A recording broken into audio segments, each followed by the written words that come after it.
Hello, everyone, and welcome to Melanie's Mississippi.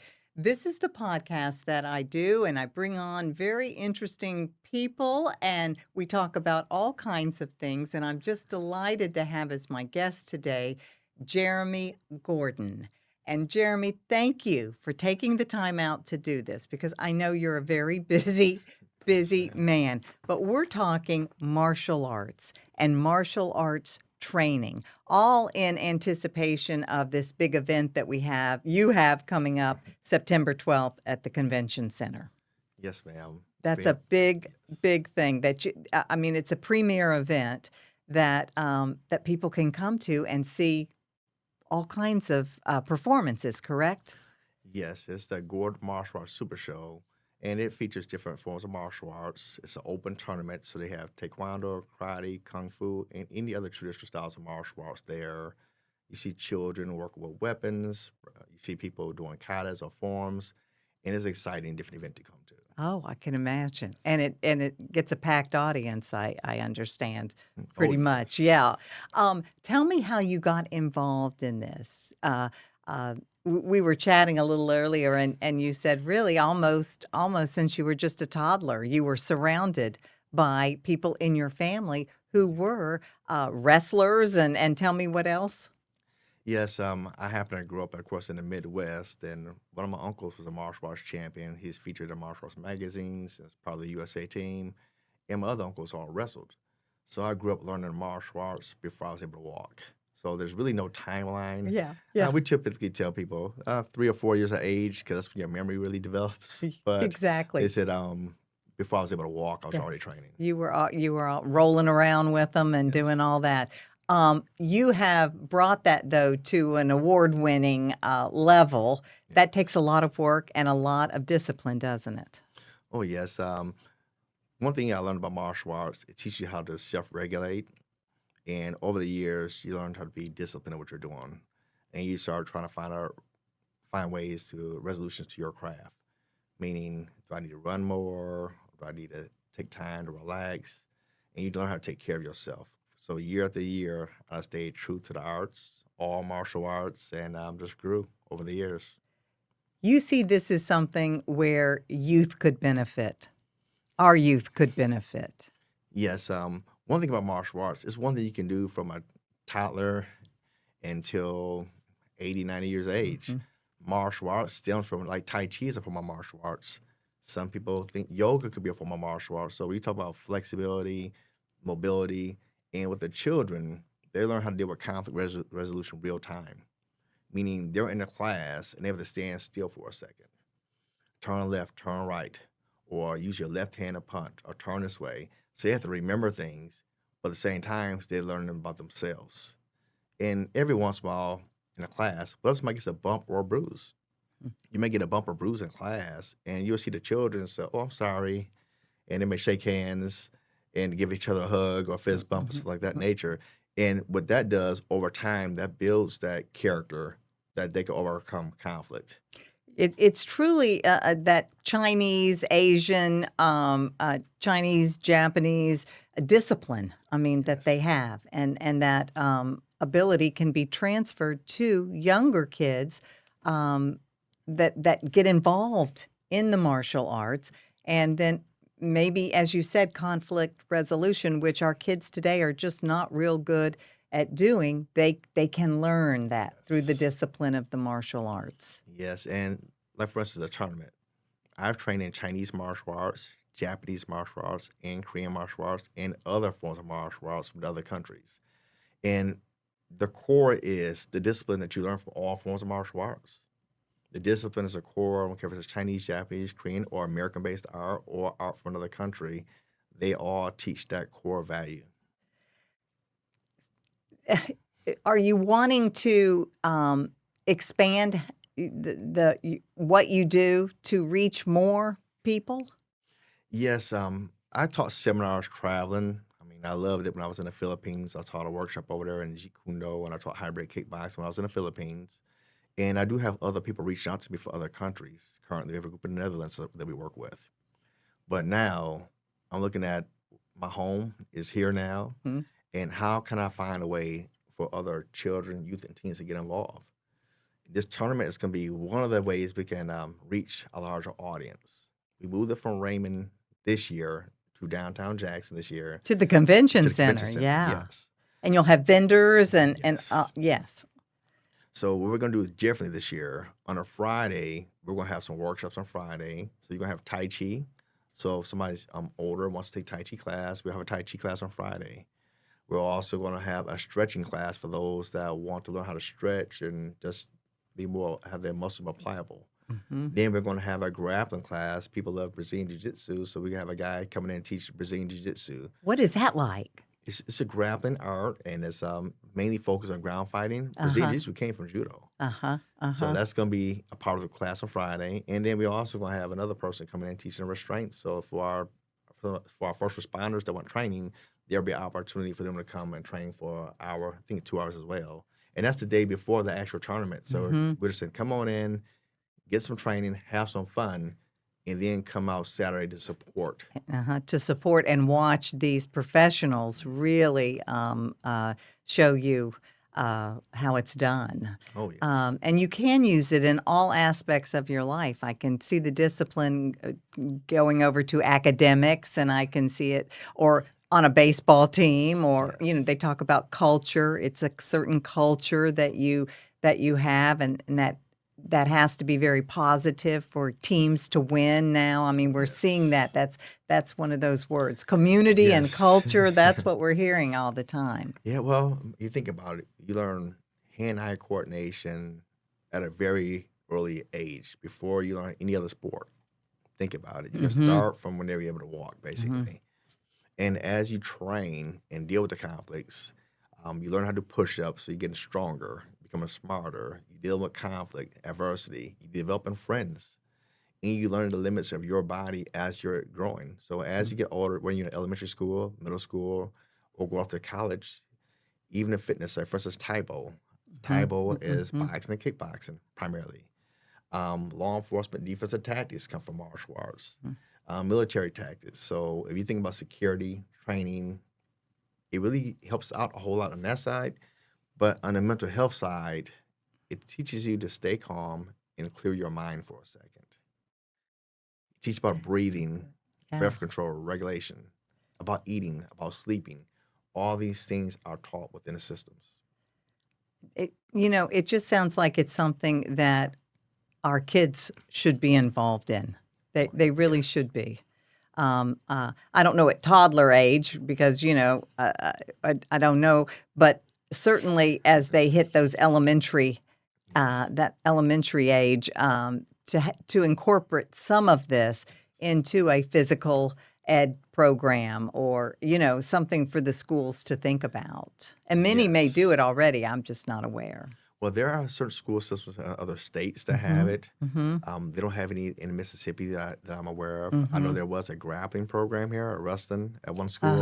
I was a guest judge for the School of Deaf and Blind. I was there for a while. Yes. So when I was a guest, it was nice being there considering I wrestled in high school myself. Yes. So, but other than that, there's not too much here in these southern states, and I would love to bring that back. Yeah, that would be terrific. That would be wonderful. Now, you also have another program that I found very interesting, and that was the ADAPT. Yes. Am I saying that correctly? It was ADAPT. Yes. And that sounded like something that when I read about it, that it was really being aware of your surroundings. And if you're in a new city or if you're not in a new city, but somewhere different in your city, or just being aware of what could happen and how to handle that. Tell us about that program. Well, that program was designed around, first, I had the martial arts background, had several black belts in different systems. But then I started looking at personal safety. Do you really need to have to throw a high kick for personal safety? Not necessarily. Do you need to be able to do 100 push-ups? No. So let me take the martial arts philosophy that's been proven for centuries and take out the belt ranking system, take out all those fundamentals that you teach for character development, and focus on how do people truly feel safe. And you start looking at CPTED, like crime prevention through environmental design. You start looking at crime prevention strategies and just the appearance of it. So we start talking about personal safety and self-defense. Personal safety is when you come home, are your lights on? Did you leave them on? About when you're driving, do you know where you're going? Do you change your That's routes every once in a while? mhm. What are your settings on your cell phone? So we're talking about just being safe on the mental side, who to call, what jurisdiction are you in if you need help. Then you have the self-defense aspect of that, which is actually the physical techniques. So we basically strip down all the formalities of martial arts and it's focused strictly on the self-defense Mhm. and the mental health side of personal safety. So that program has been taught to a lot of young ladies, primarily that's going off to college. Mhm. We have some young You've men been as asked well. to do it. Didn't you say some Clinton graduates were going off to college, and the parents said, "Can you do a program for them?" Yes, we did a program about 2 weeks ago. We did a program for the exact reason. Somebody's going off to school. It's okay, you're traveling. So we can develop a program around what that individual is doing. If they're traveling, that's about traveling. When you're going out with friends, or if you join an organization, you have all these organizations on college campuses and in high schools. Hmm. How do you know, for instance, if somebody gives you a glass of water? Is that water? Did you watch the person give you the water? Do you know your surroundings? Do you feel comfortable? Do you have that person, that buddy system coming with you? So we discuss all these things. And we discuss with parents too, of knowing, hey, this person called to school, do you know where they're going? Do you know anything about the area? Have you did any research? So we do that a lot when people are going off to school. And we have some local people too that do ask us to do that. But a lot of that is going to be people traveling off to colleges. We get that every summer. And maybe like the travel nurses that go in, and they're now in a different city and a different environment. They need to know these kind of things to feel Um, safe. oh, yes. If you think about it, a traveling nurse or somebody going home to home, you go into an Right. area that you do not know. Do you know where the nearest gas station is? Is it safe to go to that gas station? Is there a medical store you can go to? Is there a hospital? Is there a police department around? Do you know another route, alternative route? And when you go to visit somebody, to give that person the care, because I know we have our hearts out here. We want to care for people, but is there somebody in that home that doesn't need to be in that home? You know it's supposed to be 2 people there. What if you show up there's 5 people there? Mhm. Like home health Home health. nurses that go, and yeah, they Oh, have to yes. really know what's going on. Yes. And sometimes we get so busy in our day-to-day lives that we don't take time to slow down and look, is it safe or am I in a rush? Mhm.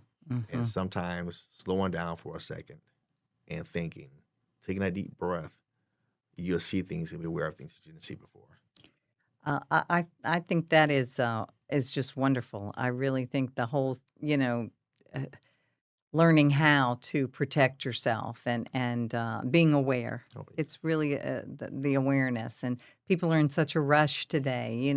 Just going to run in here and grab a boxed lunch here, and then come back out and somebody's gets in your car as you're getting in or whatever. yes. Yeah, I mean things happen. Yes. And people, like for instance, the example, people leave their cars running or they get out their vehicle and they leave all their valuables out where people can see the valuables. Mm-hmm. Just taking the time to put the valuables in the trunk or not bringing them with you. Mm-hmm. Like if you're traveling, you need every single credit card that you own with you when you're traveling.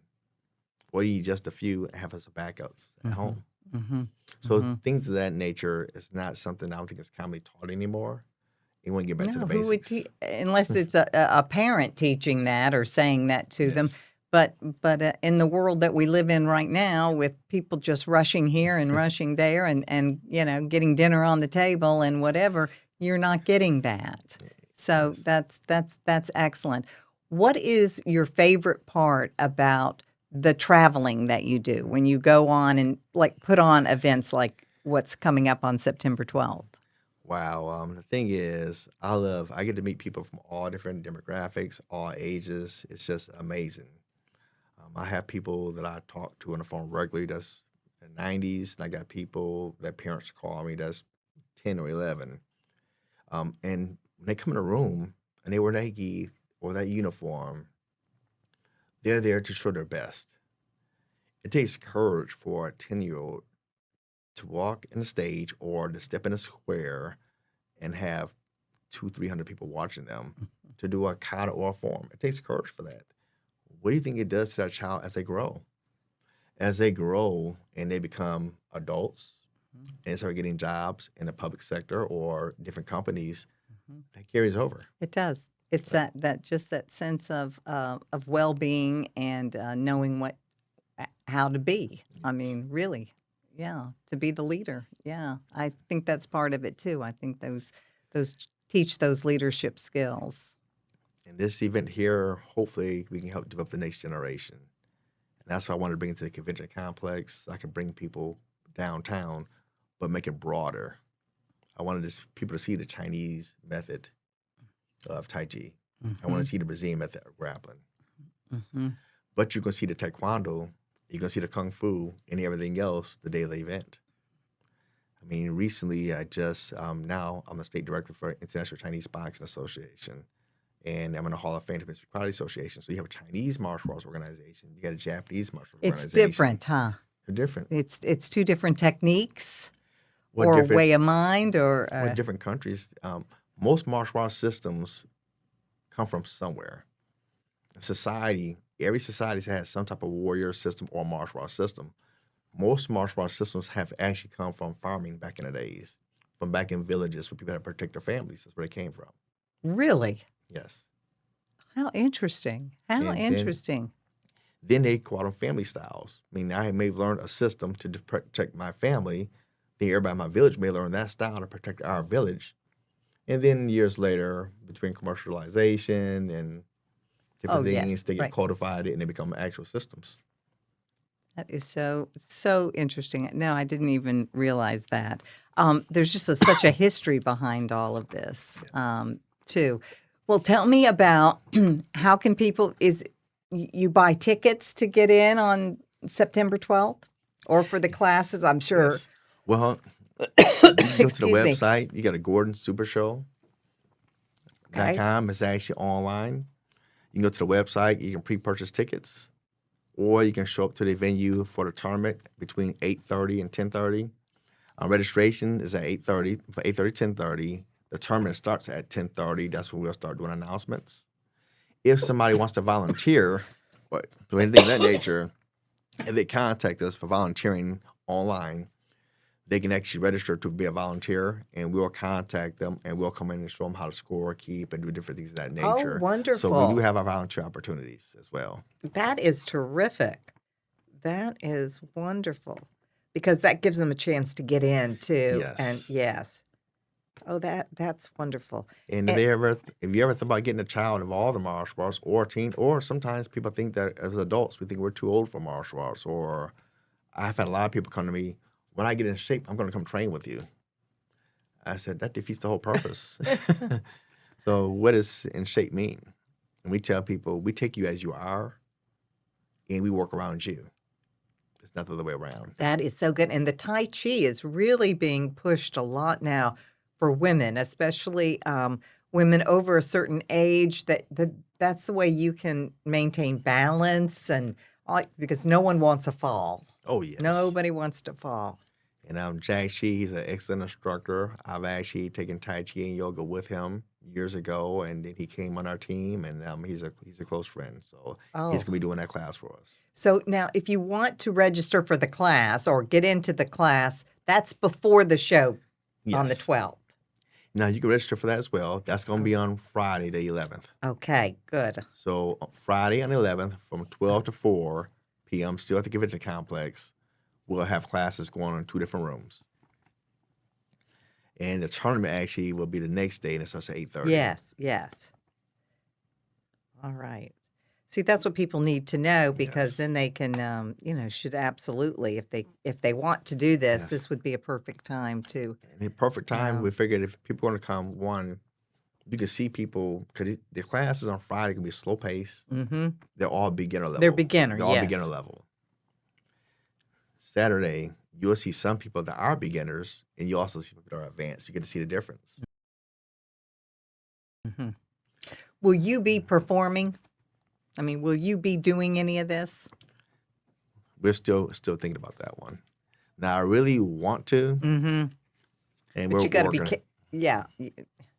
Well, being a commissioner of the tournament, I have to make sure everything's running effectively. Exactly. You've got a lot on your plate just as that to put But this on. but I will be doing demonstrations on Sunday at another location. Oh, okay. Can we talk about that or not? Yes. Okay, where is that on Sunday? That Sunday, would be it'll be the 5th, let's see, the 12th, The 13th. the 13th. Okay.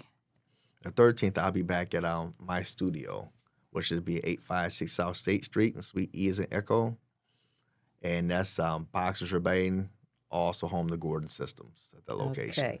So that's 856, did you say? Yes. South State. Yes. Suite E is in Echo.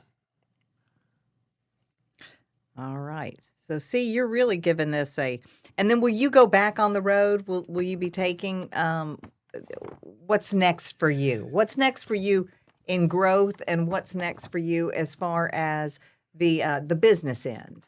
Well, as a growth, I've already been requested to go to Houston next year and to Dallas next year. So I'm looking at my calendars for some events there. Okay, that's there's good. several different locations. I may be going to Atlantic City next year as well. It depends on my scheduling, and I want to make sure I'm trained for these events if I go. Mm-hmm. My training normally starts 3 months before the event. Mm-hmm. Mm-hmm. But the future of what we're doing is we want to be a support to every other martial arts school in the area. I know I can't do it alone. My team can't do it alone. Right. So if we can filter and help boost other schools in the area that don't have the outreach, come to the tournament, let's meet, let's talk. And if you don't know how to spar, you don't know how to perform, we can bring the stuff we've learned from the rest around the world, bring it to your school. They can join our organization. We actually have an online platform coming. You met the person that's doing that for us, where all the schools in the metro area can join, and we can put them on a mailing list. We'll have online classes and courses, and I will be traveling from school to school, and we would love to have some local cities or law enforcement get involved at creating some programs within their departments, other than Yes. just the usual basketball and football. Right, right. This is so interesting because do you see this as eventually perhaps becoming a mainstay in schools, maybe having a martial arts team? That would be awesome. In Texas, they had a program that Chuck Norris had started years ago that did just Yes. that. Yeah, So I some can schools do see that with you. I would never have thought of that, but as we talk, it sounds like that might be good for men and women, boys and girls. Yes. Yeah. We had a program at Hines Community College years ago. It was an accredited college course, but they learned martial arts and different things years ago. And due to trying to bring it back and focus on the youth, we let that program go. Uh-huh. But I think that But we can make it happen. Yes, and community colleges might be a very good place too for Yes. that, like Hines. So, just very interesting. I've learned more than I ever knew, which maybe it wasn't all that much, except this kind of stuff. No, But that's the fun stuff. that's the fun stuff. That is. It is kind of a show. I mean, it really can be. Now, exhibitions now. No, I do a lot of exhibitions, and I've been trying to bring the next generation out. I'll bring people with me sometimes to do an exhibition, Uh-huh. and I'll let them get used to doing exhibitions, and I'll step in there. So we've actually advised several movie sets. The last movie production that we were on was Lazarus: The Awakening. We did that here with Art Camacho was the director last year. With I forgot the other stunt coordinator's name, but we did all the stunt training in my studio here in Jackson before they shot the movie. So it is equipped for that. It is your Yes. studio is for that. That is so. It's just so neat, really. Well, I feel like